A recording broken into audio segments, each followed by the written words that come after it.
앉으시기 바랍니다.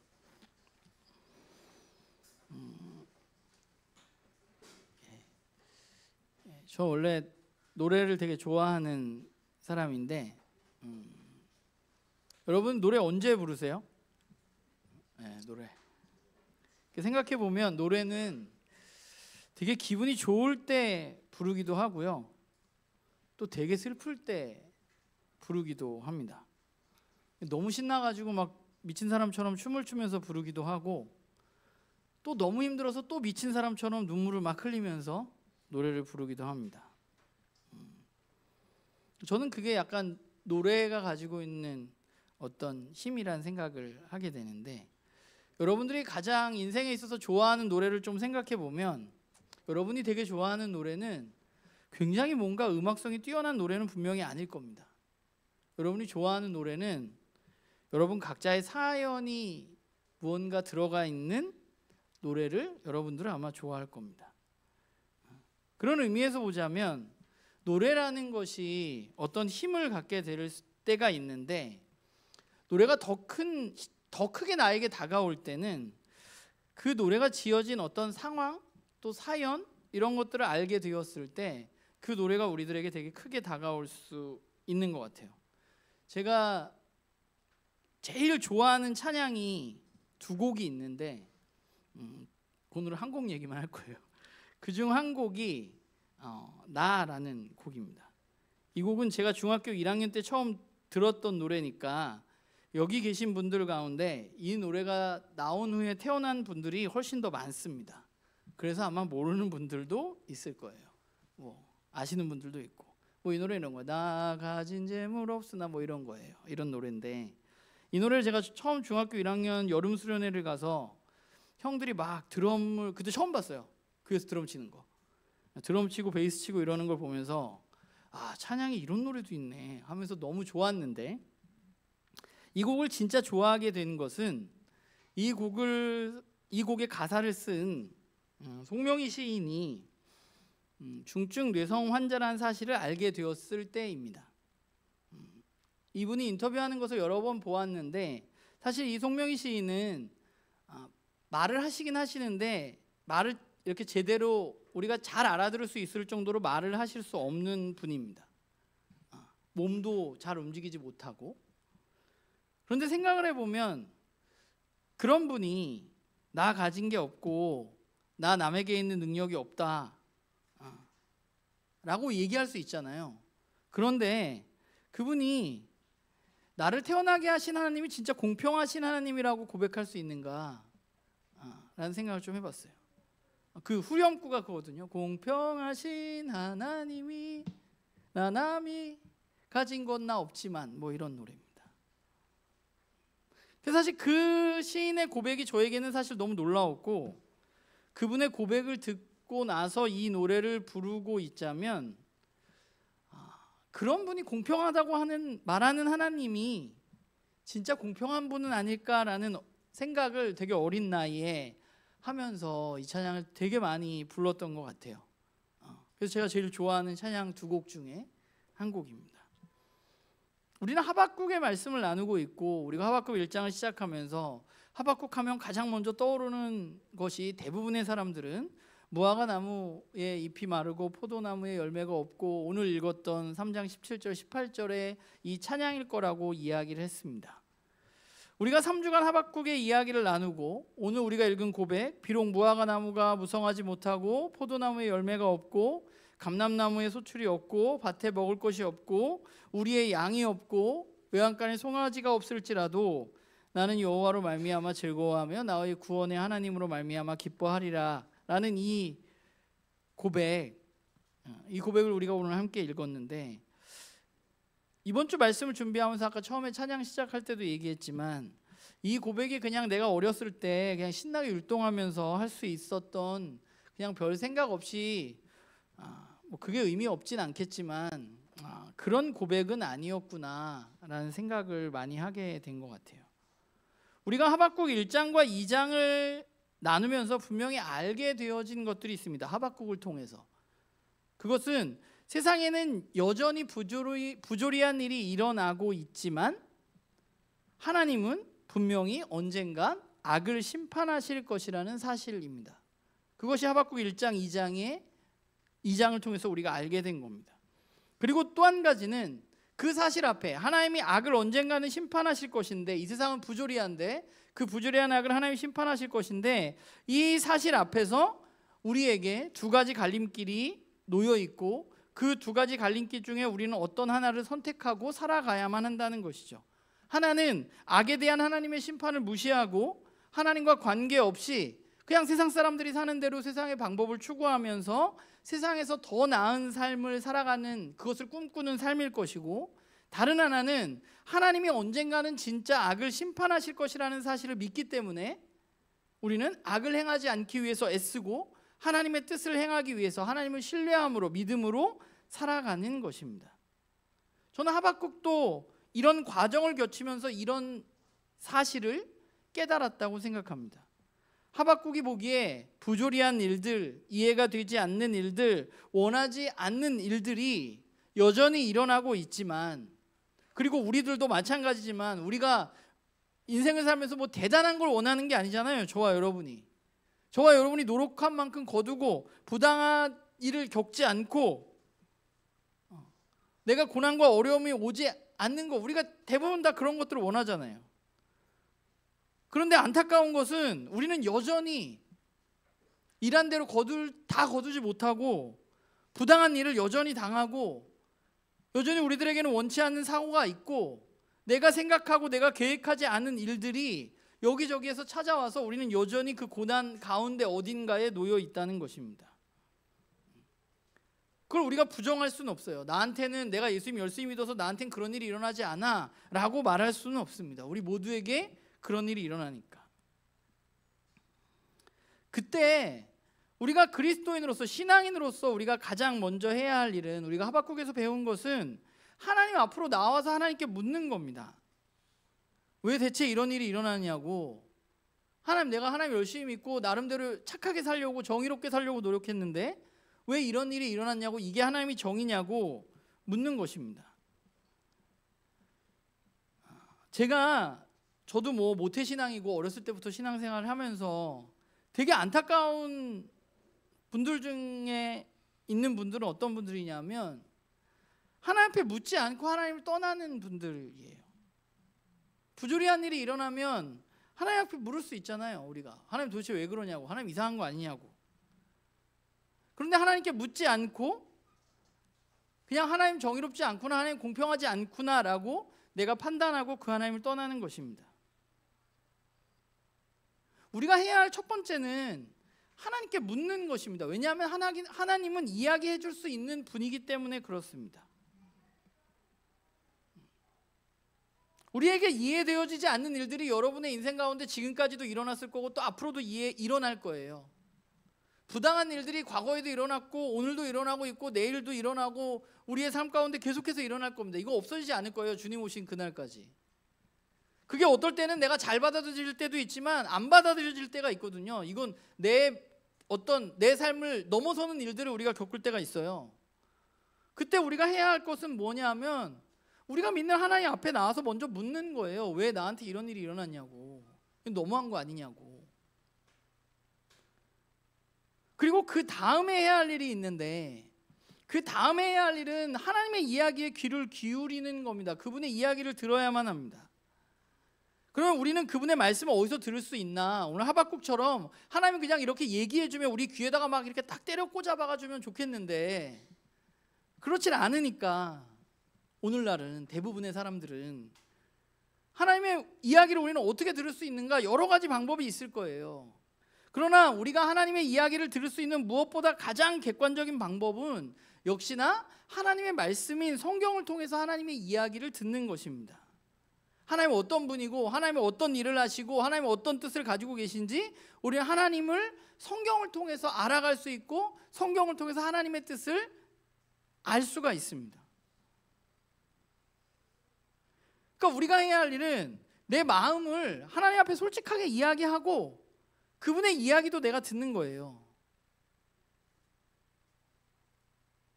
내 이야기만 그냥 막 하고 하나님 이야기를 듣지 않고 그냥 휙 돌아서 나가는 거는 올바른 관계가 아닙니다. 또 내가 하나님을 사랑한다고 하고 하나님을 믿는다고 하면서 내 안에 있는, 내 속에 있는 이야기를 하나님 앞에 하지 않는 것도 저는 올바른 관계는 아니라고 생각해요. 저는 우리가 너무 좀 솔직하지 않은 것 같아요. 하나님 앞에 꽤나 괜찮은 사람들인 척하고 살아가는 것 같아요. 우리의 신앙이. 우리는 그렇게 괜찮은 사람이 아니잖아요. 하나님 앞에 그냥 솔직하게 나아가서 나 못 살겠다고 때론 이야기하고 하나님 앞에 무언가 이야기를 해야죠. 그리고 그분의 이야기를 들어야죠. 어떤 사람은 하나님 앞에 이야기도 안 하는 사람이 있고 어떤 사람은 이야기만 하고 그냥 가는 사람이 있어요. 우리는 하나님의 이야기를 들어야 돼요. 왜냐하면 그분은 분명히 이야기해 주실 분이라고 저는 믿습니다. 여러분들이 제발 좀 엉덩이를 붙이고 그분의 말씀 앞에 앉아 있어야만 돼요. 너무 쉽게 인생에 있어서 되게 중요한 어떤 하나님과의 관계에서 내가 무언가를 듣는데 우리는 너무 시간을 투자하지 않고, 여러분이 하루에 핸드폰 하는 시간, 여러분이 다른 사람과 만나는 시간에 비해서 너무 적은 시간을 투자하면서 하나님한테 에이 하나님 나한테 이야기 안 해주시던데? 라고 우리가 이야기하고 있는 건 아닌지, 우리 좀 그러지 말고 여러분과 제가 진짜 하나님의 이야기를 듣고 싶다면, 우리의 질문에 대한 하나님의 말씀을 듣고 싶다면 우리는 좀 하나님 앞에 머물러 있어야만 하는 것이죠. 그게 우리가 할 일이에요. 하박국이 그랬죠. 하박국 하나님 앞에 따졌어요. 제가 아는 하나님 분명히 정의로운 하나님인데 악한 사람을 들어서 하나님의 백성을 심판하시는 것이 하나님 정의입니까? 라고 물었어요. 이게 그의 솔직한 심정입니다. 그리고 그는 그 다음에 어떻게 했느냐, 하나님의 이야기를 들으려고 애썼습니다. 2장 1절을 보면, 제가 설번역으로 써왔는데 한번 볼까요? 이렇게 나와 있어요. 내가 초소 위에 올라가서 서겠다. 망대 위에 올라가서 나의 자리를 지키겠다. 주님께서 나에게 무엇이라고 말씀하실지 기다려보겠다. 내가 호소하는 것에 대하여 주님께서 어떻게 대답하실지 기다려보겠다는 거예요. 망대에 올라가서 뭐래요? 소식을 기다리는 사람이 망대에 올라가서 목 빼고 이렇게 보는 거잖아요. 그렇게 하겠다는 거예요. 하나님 나한테 뭐라고 답변해 주실지 내가 기다려보겠다는 거예요. 이 이후에 하나님의 답변이 하박국에게 언제 이야기되었는지는 정확하게 몰라요. 얼마나 시간이 지났는지. 그러나 하박국은 기다렸어요. 하나님이 자기에게 말씀하실 때까지. 내가 이야기했으니까. 혹시 저와 여러분의 삶에서 우리가 그리스도인으로 이 땅 가운데 살아가면서 우리가 이러한 과정 없이 너무 쉽게 하나님을 이야기하려고 하는 거 아닐까? 하나님 그런 분이야. 이런 과정을 거치지 않고 이런 시간을 갖지 않고 하나님 나에게 이야기해 주시지 않아 라고 말하고 있는 건 아닐까? 우리는 그분 앞에 좀 기다려야만 합니다. 그분의 때를, 그분이 이야기해 주시는 그 시간을. 그리고 하나님의 때가 되었을 때 하나님 하박국에게 자신이 이룰 일들에 대해서 말씀해 주셨어요. 그 일들은 아주 간단해요. 지금은 바벨론이 심판의 대리자가 되어서 이스라엘을 심판하지만 나중에 그들이 악을 행하기 때문에 그들도 역시 심판의 대상이 될 거라는 거예요. 그들을 멸하실 것이라는 것입니다. 그게 2장 우리가 지난주에 나누었던 내용이죠. 그리고 오늘 3장에 그의 기도와 그의 노래가 나옵니다. 오늘 우리 뒷부분을만 읽었지만 앞부분부터 살펴보면 그의 고백은 무엇이었는가 하면 3장 2절에 보면 이런 거예요. 하나님 주의 일을 수년 내에 부응하게 하옵소서, 수년 내에 나타내시옵소서라고 말했다는 거예요. 이 말은 뭐예요? 수년 내에 부응하게 해달라, 수년 내에 나타내달라는 말은 뭘까? 우리가 부응이라는 말을 조금 다른 의미로 우리는 받아들이고 있어서 부응이 막 교회 인원이 많아질 때 우리는 부응한다고 하잖아요. 그런데 여기 부응이라고 번역된 단어는 그 부응은 분명히 아닐 거잖아요. 여기에 기록된 단어의 의미는 궁극적으로 보면, 크게 보면 주님의 뜻대로 된다는 거예요. 주님의 일을 이루신다는 거예요. 수년 내에 나타내달라는 거는 주님의 뜻대로 해달라는 거예요. 하박국은 주님이 하실 일이 너무 두려운 사람이에요. 그래서 그 일이 일어나지 않았으면 좋겠어요. 그 일은 뭐예요? 바벨론을 통해서 우리의 민족이 파괴되어지고 포로로 끌려가는 일이에요. 이 일이 일어나지 않았으면 좋겠다고 생각했지만, 그러나 그럼에도 불구하고 하박국은 주님의 뜻을 속히 이루어 달라고 기도하고 있는 것이죠. 수년 내에 부흥하게 해주십시오, 수년 내에 나타내 주십시오라는 말은 주님께서 계획하신 대로 바벨론을 들어서 하나님의 백성인 유다를 심판해 달라는 기도입니다.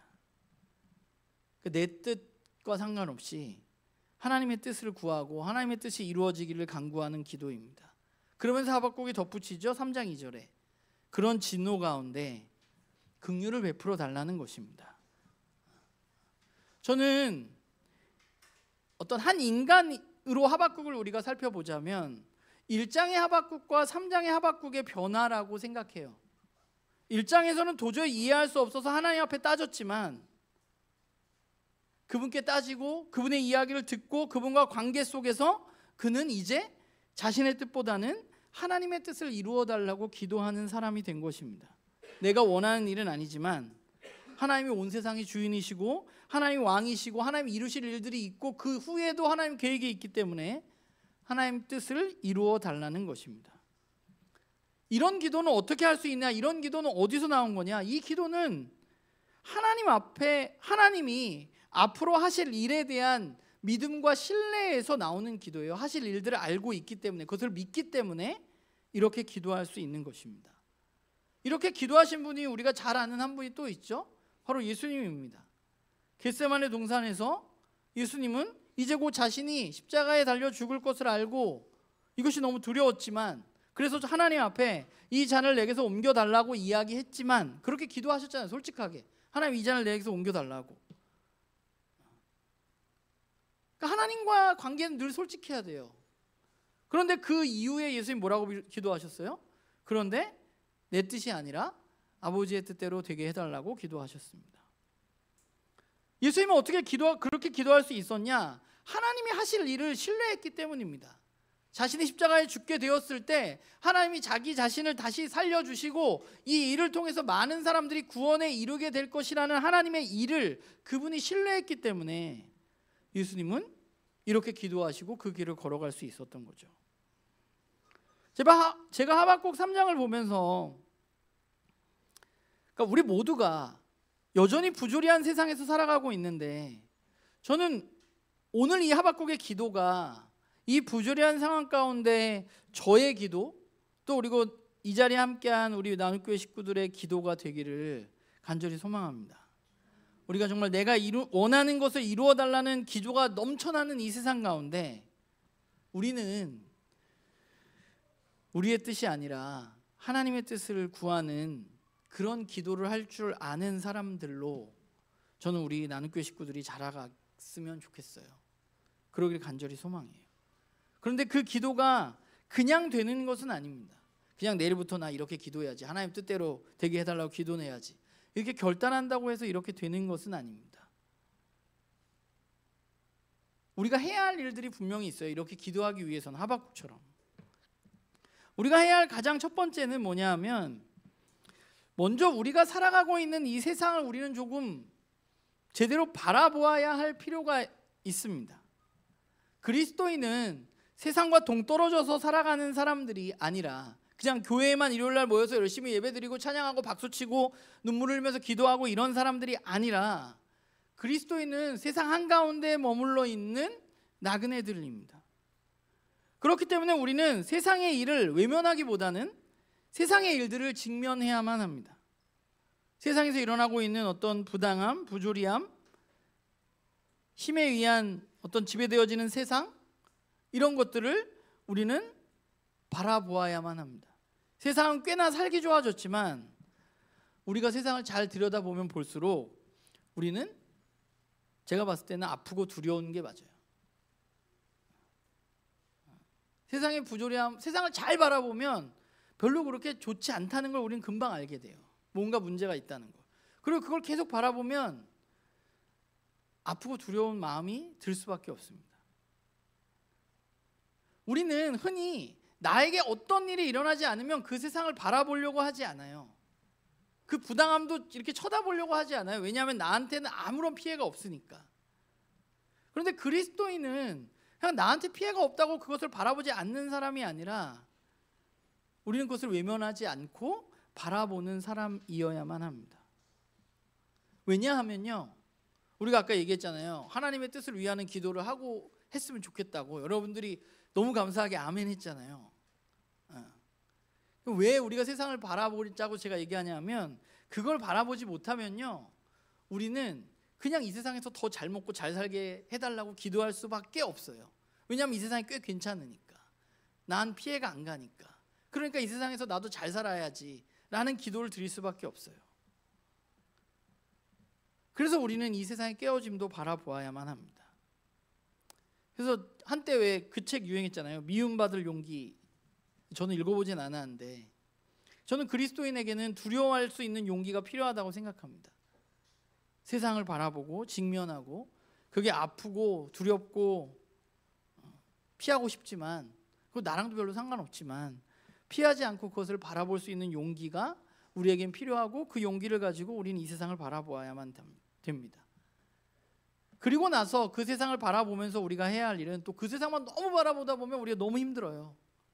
그리고 내 스스로 뭔가 하려고 하고, 그때 우리가 해야 할 일은 하나님과 하나님이 하시는 일을 알아가는 것입니다. 세상만 바라보면 우리는 견딜 수가 없어요. 왜냐하면 이 부조리함이 끝나지가 않고 점점 깊어지기 때문에, 강자들은 여전히 약자들을 약탈하기 때문에. 그래서 우리가 해야 할 일은 그 가운데 그것을 바라보지만, 그 가운데 하나님은 어떤 분이고 하나님은 어떤 일을 하시는지 바라보아야만 합니다. 여러분이 만난 하나님은 어떤 분이고 어떤 일을 하시는 분인지 모르겠어요. 여러분이 신앙의 여정 가운데 하박국이 만난 하나님은 악을 심판하시는 분이에요. 악을 그대로 내버려 주시지 않는 분, 그리고 의인을 살리시는 분이십니다. 하나님은 하나님의 백성을 버리시지 않는 분입니다. 하나님은 하나님의 백성을 심판하시지만 미워서 심판하는 게 아니라 그들을 회복하기 위해서 심판하시는 것입니다. 하나님은 언제나 하나님의 백성이 풍성한 삶을 살기를 원하시는 분이시고, 하나님은 언제나 우리를 신실하게 사랑하시는 분이십니다. 제가 아까 말씀 앞에 우리가 머물러 있어야 한다 그랬잖아요. 말씀 앞에서 우리가 만난 하나님은 전 이런 하나님이라고 생각해요. 제가 처음에 나 가진 재물 없으나 그 찬양 얘기하면서 송명희 시인 얘기했는데, 중증 뇌성마비 환자가 어떻게 하나님 공평하다고 고백할 수 있을까? 제가 보기엔 전혀 안 공평하거든요. 저는 그래도 꽤 그냥 평탄한 집안에 태어나서 별 고생 안 하고, 뭐 여러분들한테 여러 번 얘기했지만 좋은 부모님 만나서 잘 살고 있잖아요. 그러니까 하나님 그렇게 공평해 보이지가 않아요. 누구는 아프고 누구는 아픈 가운데 태어나고. 근데 그럼에도 불구하고 공평하다고 고백할 수 있는 이유는 그분도 하나님 앞에서 하나님 만났기 때문입니다. 눈에 보이는 육체의 연약함으로 판단하는 것이 아니라 진짜 하나님을 만났기 때문에 하나님 정의로우시고 하나님 공평하시다고 고백할 수 있는 겁니다. 저는 이 자리에 있는 우리 모두가 그렇게 하나님을 진짜 여러분들이 만나기를 간절히 소망해요. 근데 이건 제가 도와드릴 수는 있는데 제가 대신해 드릴 수는 없어요. 여러분이 하셔야 돼요. 그 하나님 만나기 위해서 여러분들 애쓰셔야 돼요. 하나님과 관계 맺기 위해서.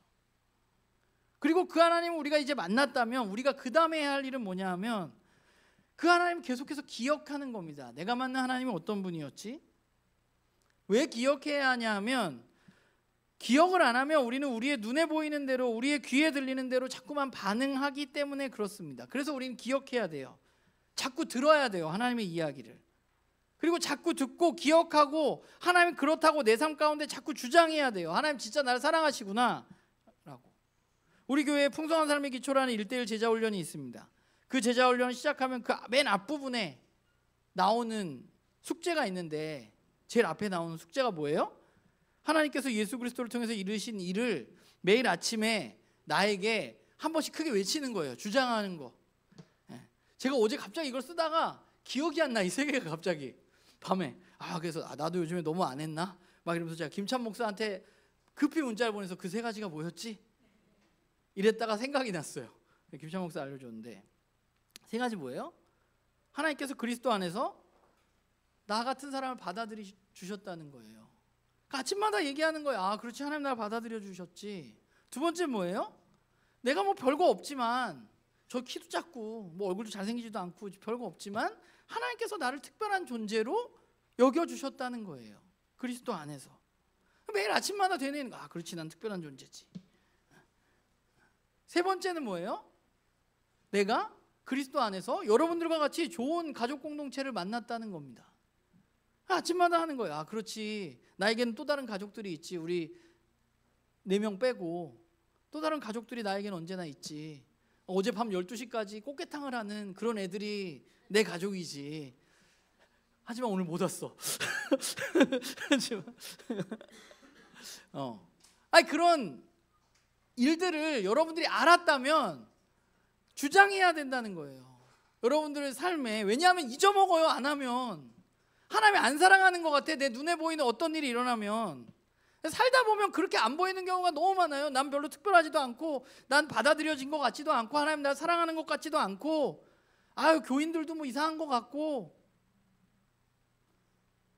그래서 우리는 주장하는 거예요. 그렇지 않다고. 원래 진짜가 있다고. 진짜 하나님 나를 받아들여 주셨고, 하나님 나를 특별하다고 여겨 주셨고, 하나님이 이렇게 좋은 사람들, 새로운 가족 공동체를 나에게 만나게 했다고 나한테 계속 주장을 해야 돼요. 그래야 이게 우리가 그렇게 살아갈 수 있는 거예요. 오늘 하박국 우리가 읽진 않았는데 5절부터 15절까지의 여러분들을 제가 어제 읽어오라 그랬으니까 여러분들이 다 읽어왔을 줄 알고 제가 안 읽은 거예요. 자, 5절부터 15절까지의 내용을 보면 어떤 내용이냐면, 하박국이 이스라엘 역사 가운데 보았던, 만났던 하나님에 대한 내용이에요. 그 내용의 주는 뭐냐면, 하나님은 하나님의 백성을 구원하시고 악인을 심판하시는 분입니다. 그게 하박국이 만난 하나님이에요. 그리고 이스라엘 역사 가운데 일하셨던 하나님이에요. 그리고 그 과정을 거친 다음에, 그렇지, 하박국이 뭘 했어? 하나님 앞에 질문하고 하나님 앞에 듣고, 하나님의 뜻을 인정하고 하나님 뜻대로 해주세요 라고 기억한 다음에, 그 다음에 다시 기억하면서, 그렇지, 하나님은 우리 민족을 이렇게 출애굽시켜 주시고 구원하여 주시고 광야에서 이끌어 주시고 악인들을 심판하신 하나님이었지 라고 고백한 후에 오늘 우리가 읽었던 17절과 18절의 고백이 나오는 거죠. 그런데 그 앞에 16절, 우리가 오늘 읽은 16절을 보면 뭐라고 나오냐 하면, 뭐 이렇게 나와요. 새 번역을 보면 이래요. 이 소리를 듣고 나의 창자가 뒤틀린다. 이 소리에 나의 입술이 떨린다. 나의 뼈가 속에서부터 썩어 들어간다. 나의 다리가 후들거린다. 그러나 나는 우리를 침략한 백성이 재난당할 날을 참고 기다리겠다 라고 말합니다. 하나님 앞에 따지고 하나님의 이야기를 듣고 하나님 앞에 하나님의 뜻대로 해주세요 라고 기도했지만, 그리고 하나님이 일하신 것을 기억했지만, 여전히 다시금 하나님이 바벨론을 통해서 자신들에게 이루실 일을 생각하면 할수록 하박국은 너무 두렵고 너무 힘들어요. 창자가 뒤틀리고 입술이 떨리고 다리가 후들거리고 내 뼈가 뼛속부터 썩어져 가는 느낌이에요. 그게 진짜 솔직한 하박국의 감정이에요. 그러나 저는 그 중반에 있는 고백이 우리의 고백이어야 한다고 생각해요. 그러나 나는, 우린 다 그래요. 우리에게 일어난 일들을 보면 너무 힘들고 다리가 후들거리고 울고 싶고, 그런데 그러나 나는 우리를 침략한 백성이 재난당할 일을 참고 기다리겠다라고 그는 말합니다. 그런 나를 기대하니까 무화과 나무 잎이 전혀 없어져서 포도 열매가 없어지고 우리의 가축들이 다 사라진다고 해도 나는 하나님 한 분만으로 즐거워하겠다고 그는 노래할 수 있는 것입니다. 우리가 이 노래를 부르기 위해서는 우리는 하나님의 하실 일에 대한 신뢰가 우리에게 필요해요. 하나님 말씀대로 우리를 침략한 하나님의 백성이 재난당할 것에 대한 신뢰가 있어야만 돼요. 그것을 믿을 때 지금 현실이 너무 참담해도 하나님 바라볼 수 있는 거예요. 저는 이 무화과 나무 잎이 마르고 포도 열매가 없고 이런 일이 전쟁 중에 일어날 수 있니라는 생각을 해봤어요. 전쟁이 일어나서 먹을 것도 없고 살기도 너무 힘들고 가축들도 다 도망가고 이제 아무것도 없는데, 그런데 그 가운데 하나님 바라볼 수 있는 이유는 하나님이 우리를 저렇게 침략한 저 사람들도 심판할 것이라고 말씀해 주셨기 때문입니다. 그리고 우리를 회복시켜 주실 것이라고 약속해 주셨기 때문입니다. 우리는 우리의 눈에 보이는 게 자꾸만 진짜라고 생각해요. 그래서 이 세상이 꽤 괜찮은 것처럼 보이는 거예요. 왜냐하면 우리의 눈에 그렇게 보이니까. 그래서 우리는 자꾸만 돈을 많이 벌고 일이 잘 풀리고 승진을 하고 뭐 우리가 원하는 것들을 이루는 것들을 통해서 우리는 즐거워합니다. 그것들을 이루면. 그러나 우리의 기쁨의 근원은, 우리가 진짜를 믿는다면 그 근원은 눈에 보이는 것이 아니라 이건 사라질 것들이니까 영원하신 하나님 한 분이어야만 하는 것이죠. 진짜 영원한 게 뭔지 우리는 알아야 되는 거죠. 그리고 진짜 영원한 분이 나를 사랑하신다니까 그것 때문에 내가 즐겁고 그것 때문에 기뻐할 수 있는 것이죠. 그게 바로 그리스도인들이에요. 결국 우리가 부조리한 세상 속에서 세상과 같이 살아가지 않고 믿음으로 살아가게 된다면 우리는 눈에 보이고 들리는 것만으로 사는 사람이 아니라 보이지 않는 하나님과 그 보이지 않는 하나님이 하실 일을 기대하면서 살아가는 사람들이죠. 그리고 그것 때문에, 그분 때문에 기뻐하는 사람들입니다. 여러분은 여러분의 삶에 있어서 우리가 하나님 믿는다고 고백하잖아요. 예수님 믿는다고 고백하고. 여러분은 하나님을 믿음으로 바라보면서 사는데, 저도 그렇고, 여러분은 여러분의 삶의 에너지를 어디서 얻으세요? 여러분의 삶의 힘을 어디로부터 충족을 하세요? 충전을 어디에서 하세요? 저는 오늘 우리가 정말 많이 한 고백인데, 우리가 찬양에 이 찬양 가사 너무 많이 나오는데, 오늘 19절에 보면 하박국이 고백하잖아요. 주 여호와는 나의 힘이시라. 그분이 우리의 힘의 근원이고 그분이 나의 에너지의 근원이어야만 한다는 거예요. 그냥 입술로만 하나님이 나의 피난처시고 나의 힘이라고 말하는 것이 아니라 정말로 우리의 에너지의 원천이, 나의 삶의 힘의 근원이 하나님이시라고 고백하는, 정말 우리가 그렇게 되어지는 그런 우리가 되었으면 좋겠습니다. 하박국이 살던 세상과 안타깝게 오늘 우리가 살아가는 세상은 하나도 바뀌지 않고 여전히 부조리하고 여전히 악인이 득세하는 것 같습니다. 그리고 그 가운데 우리는 그리스도인이라는 이름으로 살아가고 있습니다. 우리는 어떻게 살아가야 할까요? 여러분, 우리의 기쁨의 이유는 뭘까요? 우리의 힘의 근원은 무엇일까요? 우리가 정말 보이지 않는 하나님 그리고 그분의 약속을 믿는다면 우리는 하나님을 알지 못하는 사람, 하나님의 약속을 믿지 못하는 사람, 하나님의 악인을 심판한다는 것을 믿지 않고 살아가는 사람들과는 우리는 다른 사람이어야 할 것입니다. 물론 우리의 눈에 보이는 것들이 우리에게 분명히 기쁨을 가져다 줘요. 맛있는 거 먹고 좋은 거 사고 즐거워요. 그게 다 나쁘다는 게 아니야. 그것도 다 하나님 만드신 거니까. 그것도 우리에게 기쁨을 가져다 줍니다. 그게 때론 우리에게 힘이 되기도 해요.